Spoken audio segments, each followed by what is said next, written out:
нийслэлийн нутаг дэвсгэрт мал аж ахуй эрхлэлийг хоригдсон бүсийн мал бүх иргэдийг нүүлгэн шилжүүлэх тухай асуудлыг ерөнхий менежер зохицын ажлын албаны дараагийн төмөр танилцуулна. Нийслэлийн нутаг дэвсгэрт мал аж ахуй эрхлэлийг хоригдсон бүс гэж нийслэлийн иргэдийн хурлаас тогтоосон байгаамаа. Энэ хоригдсон бүсэд байгаа мал өхөө иргэдийг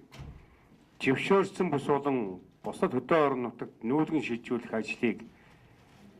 2017 оны 8 дугаар сарын 16 засаг даргын захимжийг гараад ингээ адлын хэсэг байгуулагдаад адлын хэсгийг бий ахлаад ингээ 18 онд бидний засаг даргын зөвлөлийн хурлаар нийслэлийн нутаг дэвсгэрт хоригдсон бүсэд байгаа мал өхөө иргэдийг нүүлгэн шилжүүлэх ажлаа танилцуулсан. Иргэдийн хурлын хурлаар хоригдсон бүсийн хил хязгаараа иргэд тэлье гэж сан заруулаад энэ ийм хороодуудад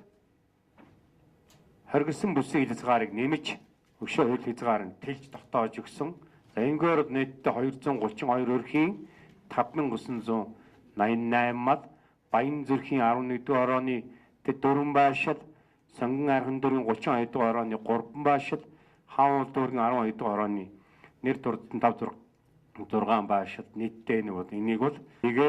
нүүлгэн шилжүүлээ гэж манай адлын тогтоосон иргэдийн хурлын шийдвэр гарсан. Бид нэр Сонгон архины 2 нарийн хэсэг Ногоон зой Арцтай амд нийтдээ 3.5 км-ийн уртаа цахилгаан намж агаарын шугам энд байгаа бүх айлын 10 болон 0.4 кВт эрчим хүч тавьсан. Гишүүдийн саналыг тусгаад 7 дугаар зүйл дээр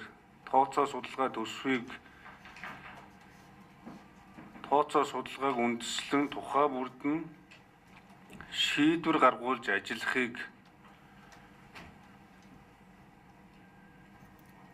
ажиллах гэдгээр л тэрнээс одоо шууд дүрийн самбан даалгахгүйгээр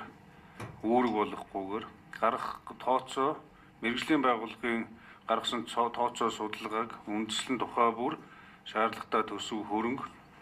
зохион байгуулалтын талаар танилцуулж шийдвэр гаргуулж ажиллах шаардлагатай арга хэмжээг авч хэрэгжүүлэх гэдэг энэ дотроо редакцийн хариулгаар түрүүн